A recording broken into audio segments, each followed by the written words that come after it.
ఇప్పుడు చంద్రబాబు నాయుడు గారు వెనకాలేమో పవన్ కళ్యాణ్ పెట్టుకుని ఈరోజు ఆయన ఏం చెప్తాడంటే బీసీలు నాకు వెన్నుముక్క అని చెప్తాడు. తెలుగుదేశం పార్టీ బీసీలకి రాజకీయ ప్రాధాన్యత కావచ్చు, రాజకీయ పదవులు కావచ్చు, బీసీలను ఆర్థికంగా పైకి తీసుకురావడానికి అనేక సంక్షేమ కార్యక్రమాలు చేశాయని చెప్పి ఆయన చెప్తున్నాడు. అది ఎవరు కాదనరు. కాకపోతే చంద్రబాబు నాయుడు ముఖ్యమంత్రి అయిన తర్వాత తెలుగుదేశం పార్టీ అధ్యక్షుడు అయినాక బీసీలకు చేసింది ఏంటని చెప్పి నేను అడుగుతున్నా. చెట్టు పేరు చెప్పి కాయలు అమ్ముకున్నట్టు ఎన్టీ రామారావు చేసినటువంటి కార్యక్రమాలనే ఈయన చేసినట్టు ఈయనే బీసీలకి కోసం పాటుపడినటువంటి వ్యక్తిలాగా మారుతున్నాడు. ఈరోజు కృష్ణా జిల్లా చూసుకున్నట్లయితే రాజశేఖర రెడ్డి గారు ముఖ్యమంత్రిగా ఉండగా ఇక్కడి నుంచి పార్థసారథి 5 సంవత్సరాలు మంత్రిగా ఉన్నాడు బీసీ. ఇంకెవరు కూడా లేరు, 5 సంవత్సరాలు ఆయనే ఉన్నాడు. అదేవిధంగా జగన్మోహన్ రెడ్డి గారు ముఖ్యమంత్రి అయినాక ఇక్కడ ఈ మా జిల్లాలో కృష్ణా జిల్లాలో జోగి రమేష్ గారిని 2 సంవత్సరాల తర్వాత మమ్మల్ని అందరినీ తీసేసి జోగి రమేష్ గారికి బీసీ సామాజిక వర్గం నుంచి మంత్రి పదవి ఇచ్చి ఆయనే ఒక జిల్లాలో మంత్రిగా ఉన్నాడు, ఉమ్మడి కృష్ణా జిల్లాలో. అదేవిధంగా కృష్ణా జిల్లా ఓసీ అయింది, జిల్లా పరిషత్ చైర్మన్ అయినప్పటికీ ఆయనేమో గద్దె రామ్మోహన్ రావు గారి భార్యని కమ్మ సామాజిక వర్గం నుంచి పెట్టుకున్నాడు ఓసీ అయితే. ఆ రోజు 14లో ఇక్కడ ఓసీ అయితే జగన్మోహన్ రెడ్డి గారు మరి హారిక గారిని, ఉప్పాల హారిక గారిని బీసీ సామాజిక వర్గం నుంచి జిల్లా పరిషత్ చైర్మన్గా పెడతాం జరిగింది. విజయవాడ మేయర్ తీసుకుంటే ఓసీ అయితే కోనేరు శ్రీధర్ని ఆళ్ళు పెట్టుకుంటే అది ఓసీ అయితే నగరాలకు సంబంధించినటువంటి బీసీ సామాజిక వర్గం నుంచి జగన్మోహన్ రెడ్డి గారు మేయర్గా పెడతాం జరిగింది. అదేవిధంగా రాజ్యసభలు 8 రాజ్యసభలు వస్తే 4 రాజ్యసభల్లో జగన్మోహన్ రెడ్డి గారు బీసీలకు ఇచ్చాడు. చంద్రబాబు నాయుడు గారు 10 సంవత్సరాల్లో ఆయన ముఖ్యమంత్రిగా, ప్రతిపక్ష నాయకుడిగా, పార్టీ అధ్యక్షుడిగా 40 పైన రాజ్యసభలు వస్తే ఒక్కటి కూడా బీసీకి రాజ్యసభ సభ్యత్వం ఇచ్చినటువంటి పరిస్థితి లేదు. నిన్నగాక మొన్న 17 ఎమ్మెల్సీలు వస్తే 17 కూడా బీసీ సామాజిక వర్గానికి ఎమ్మెల్సీలు ఇవ్వడం జరిగింది. కార్పొరేషన్ చైర్మన్లు కార్పొరేషన్లు పెట్టి బీసీ సామాజిక వర్గాల్లో 52 కార్పొరేషన్లు పెట్టి కార్పొరేషన్ చైర్మన్లను నియమించడం జరిగింది. బీసీలకు ఆర్థికంగా వాళ్ళ పిల్లల చదువులకు కావచ్చు, వాళ్ళకి వైద్య ఖర్చులకు కావచ్చు, ఆరోగ్యశ్రీ ద్వారా కానీ, ఫీజు రింబర్స్మెంట్ ద్వారా కానీ, లేకపోతే బీసీలలో ఉన్న పిల్లల్ని చదివించుకోవాలని చెప్పి ఇంగ్లీష్ మీడియంకి తీర్చిదిద్దడం కావచ్చు, గవర్నమెంట్ స్కూల్ని కార్పొరేట్ స్కూల్స్గా తీర్చిదిద్దడం, వాళ్ళకి భోజనాలు, అదేవిధంగా వాళ్ళకి స్కూల్ డ్రెస్సులు, అమ్మఒడి, పిల్లల్ని స్కూల్కి పంపించినందుకు అమ్మఒడి డబ్బులు ఇచ్చేటువంటి కార్యక్రమం, ఇవన్నీ కూడా సామాజికంగా వాళ్ళకి రాజకీయ పదవులు కల్పిస్తూ, వాళ్ళ పిల్లల్ని ఒక తండ్రిలాగా ఆదరిస్తూ, వాళ్ళ చదువులకి, వాళ్ళకి ఆరోగ్య సమస్యలు వచ్చినా వాళ్ళకి ఇళ్ళు నిర్మాణం చేసినటువంటి కార్యక్రమాలన్నా కూడా పెద్ద ఎత్తున బీసీల యొక్క సంక్షేమం కోసం, బీసీల యొక్క ఆర్థికంగా వాళ్ళ కాళ్ళ మీద వాళ్ళు నిలదొక్కోవడం కోసం, వాళ్ళ పిల్లలు, వాళ్ళ హాస్పిటల్ ఖర్చులు, అదేవిధంగా వాళ్ళకి రాజకీయ ప్రాధాన్యత ఇస్తూ ముందుకు నడుస్తున్నటువంటి వ్యక్తి జగన్మోహన్ రెడ్డి గారు. చంద్రబాబు నాయుడు గారు ఎన్టీ రామారావు చేసినటువంటి కార్యక్రమాలను నేను చేశానని చెప్తూ పవన్ కళ్యాణ్ వెనకాల పెట్టుకుని బీసీల ఓటు కోసం వాళ్ళని గాలికి వదిలేసి ఈరోజు బీసీ భయం చేస్తే చంద్రబాబు నాయుడిని బీసీలు నమ్మేటువంటి పరిస్థితి లేదు. తప్పకుండా 2019లో చంద్రబాబు నాయుడికి ప్రజలు బుద్ధి చెప్పారు. 2024లో కూడా చంద్రబాబుకి, పవన్ కళ్యాణ్కి కలిపి ఈరోజు ఏదో చంద్రబాబు పవన్ కళ్యాణ్ కలిస్తే భూమి బద్దలైపోతుంది, మేమిద్దరం కలిస్తే ఇంకా మిగిలినటువంటి సామాజిక వర్గాలు, మిగిలినటువంటి వాళ్ళందరూ కూడా చేతకానాళ్ళు 80% వీళ్ళందరూ ఉన్నారు, బీసీలు కానీ, ఎస్సీలు కానీ, ఎస్టీలు కానీ. వాళ్ళందరినీ కూడా గాలికి వదిలేసి పవన్ కళ్యాణ్తో నేను కలిశాను కాబట్టి, కాంగ్రెస్ పార్టీతో నేను కలిశాను కాబట్టి, బీజేపీతో నేను కలిశాను కాబట్టి, జగన్మోహన్ రెడ్డి గారిని ఏమీ చేయలేక మేమందరం కలిసాం కాబట్టి జగన్మోహన్ రెడ్డి గారి నుంచి నన్ను ఎక్కించమని చెప్పి అడిగితే ఈ రాష్ట్ర ప్రజలు దానికి సిద్ధంగా లేరు.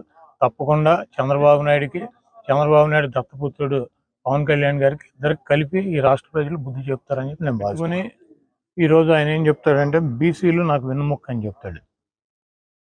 తెలుగుదేశం పార్టీ బీసీలకి రాజకీయ ప్రాధాన్యత కావచ్చు, రాజకీయ పదవులు కావచ్చు, బీసీలను ఆర్థికంగా పైకి తీసుకురావడానికి అనేక సంక్షేమ కార్యక్రమాలు చేశాయని చెప్పి ఆయన చెప్తున్నాడు. అది ఎవరు కాదనరు. కాకపోతే చంద్రబాబు నాయుడు ముఖ్యమంత్రి అయిన తర్వాత తెలుగుదేశం పార్టీ అధ్యక్షుడు అయినాక బీసీలకు చేసింది ఏంటని చెప్పి నేను అడుగుతున్నా. చెట్టు పేరు చెప్పి కాయలు అమ్ముకున్నట్టు ఎన్టీ రామారావు చేసినటువంటి కార్యక్రమాలనే ఈయన చేసినట్టు ఈయనే బీసీలకి కోసం పాటుపడినటువంటి వ్యక్తిలాగా మారుతున్నాడు. ఈరోజు కృష్ణా జిల్లా చూసుకున్నట్లయితే రాజశేఖర రెడ్డి గారు ముఖ్యమంత్రిగా ఉండగా ఇక్కడి నుంచి పార్థసారథి 5 సంవత్సరాలు మంత్రిగా ఉన్నాడు బీసీ. ఇంకెవరు కూడా లేరు. 5 సంవత్సరాలు ఆయనే ఉన్నాడు. అదేవిధంగా జగన్మోహన్ రెడ్డి గారు ముఖ్యమంత్రి అయినాక ఇక్కడ ఈ మా జిల్లాలో, కృష్ణా జిల్లాలో జోగి రమేష్ గారిని 2 సంవత్సరాల తర్వాత మమ్మల్ని అందరినీ తీసేసి జోగి రమేష్ గారికి బీసీ సామాజిక వర్గం నుంచి మంత్రి పదవి ఇచ్చి ఆయనే ఒక జిల్లాలో మంత్రిగా ఉన్నాడు, ఉమ్మడి కృష్ణా జిల్లాలో. అదేవిధంగా కృష్ణా జిల్లా ఓసీ అయింది, జిల్లా పరిషత్ చైర్మన్. అయినప్పటికీ ఆయనేమో గద్దె రామ్మోహన్ రావు గారి భార్యని కమ్మ సామాజిక వర్గం నుంచి పెట్టుకున్నాడు ఓసీ అయితే, ఆ రోజు 14లో. ఇక్కడ ఓసీ అయితే జగన్మోహన్ రెడ్డి గారు మరి హారిక గారిని, ఉప్పాల హారిక గారిని బీసీ సామాజిక వర్గం నుంచి జిల్లా పరిషత్ చైర్మన్గా పెడతాం జరిగింది.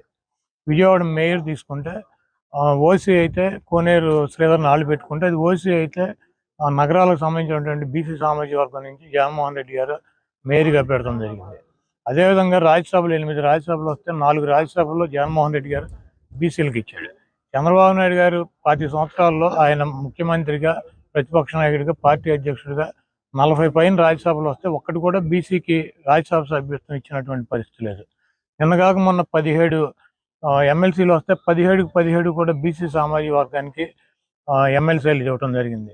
కార్పొరేషన్ చైర్మన్లు కార్పొరేషన్లు పెట్టి బీసీ సామాజిక వర్గాల్లో 52 కార్పొరేషన్లు పెట్టి కార్పొరేషన్ చైర్మన్లను నియమించడం జరిగింది. బీసీలకు ఆర్థికంగా వాళ్ళ పిల్లల చదువులకు కావచ్చు, వాళ్ళకి వైద్య ఖర్చులకు కావచ్చు, ఆరోగ్యశ్రీ ద్వారా కానీ, ఫీజు రింబర్స్మెంట్ ద్వారా కానీ, లేకపోతే బీసీలలో ఉన్న పిల్లల్ని చదివించుకోవాలని చెప్పి ఇంగ్లీష్ మీడియంకి తీర్చిదిద్దడం కావచ్చు, గవర్నమెంట్ స్కూల్ని కార్పొరేట్ స్కూల్స్గా తీర్చిదిద్దడం, వాళ్ళకి భోజనాలు, అదేవిధంగా వాళ్ళకి స్కూల్ డ్రెస్సులు, అమ్మఒడి, పిల్లల్ని స్కూల్కి పంపించినందుకు అమ్మఒడి డబ్బులు ఇచ్చేటువంటి కార్యక్రమం, ఇవన్నీ కూడా సామాజికంగా వాళ్ళకి రాజకీయ పదవులు కల్పిస్తూ, వాళ్ళ పిల్లల్ని ఒక తండ్రిలాగా ఆదరిస్తూ, వాళ్ళ చదువులకి, వాళ్ళకి ఆరోగ్య సమస్యలు వచ్చినా వాళ్ళకి ఇళ్ళు నిర్మాణం చేసినటువంటి కార్యక్రమాలన్నా కూడా పెద్ద ఎత్తున బీసీల యొక్క సంక్షేమం కోసం, బీసీల యొక్క ఆర్థికంగా వాళ్ళ కాళ్ళ మీద వాళ్ళు నిలదొక్కోవడం కోసం, వాళ్ళ పిల్లలు, వాళ్ళ హాస్పిటల్ ఖర్చులు, అదేవిధంగా వాళ్ళకి రాజకీయ ప్రాధాన్యత ఇస్తూ ముందుకు నడుస్తున్నటువంటి వ్యక్తి జగన్మోహన్ రెడ్డి గారు. చంద్రబాబు నాయుడు గారు ఎన్టీ రామారావు చేసినటువంటి కార్యక్రమాలను నేను చేశానని చెప్తూ పవన్ కళ్యాణ్ వెనకాల పెట్టుకుని బీసీల ఓటు కోసం వాళ్ళని గాలికి వదిలేసి ఈరోజు బీసీ భజన చేస్తే చంద్రబాబు నాయుడిని బీసీలు నమ్మేటువంటి పరిస్థితి లేదు. తప్పకుండా 2019లో చంద్రబాబు నాయుడికి ప్రజలు బుద్ధి చెప్పారు. 2024లో కూడా చంద్రబాబుకి, పవన్ కళ్యాణ్కి కలిపి ఈరోజు ఏదో చంద్రబాబు, పవన్ కళ్యాణ్ కలిస్తే భూమి బద్దలైపోతుంది, మేమిద్దరం కలిస్తే ఇంకా మిగిలినటువంటి సామాజిక వర్గాలు, మిగిలినటువంటి వాళ్ళందరూ కూడా చేతకానాళ్ళు 80% వీళ్ళందరూ ఉన్నారు, బీసీలు కానీ, ఎస్సీలు కానీ, ఎస్టీలు కానీ. వాళ్ళందరినీ కూడా గాలికి వదిలేసి పవన్ కళ్యాణ్తో నేను కలిశాను కాబట్టి, కాంగ్రెస్ పార్టీతో నేను కలిశాను కాబట్టి, బీజేపీతో నేను కలిశాను కాబట్టి, జగన్మోహన్ రెడ్డి గారిని ఏమీ చేయలేక మేమందరం కలిసాం కాబట్టి జగన్మోహన్ రెడ్డి గారి నుంచి నన్ను ఎక్కించమని చెప్పి అడిగితే ఈ రాష్ట్ర ప్రజలు దానికి సిద్ధంగా లేరు. తప్పకుండా చంద్రబాబు నాయుడు దత్తపుత్రుడు పవన్ కళ్యాణ్ గారికి ఇద్దరికి కలిపి ఈ రాష్ట్ర ప్రజలు బుద్ధి చెప్తారని చెప్పి నేను భావిస్తున్నాను.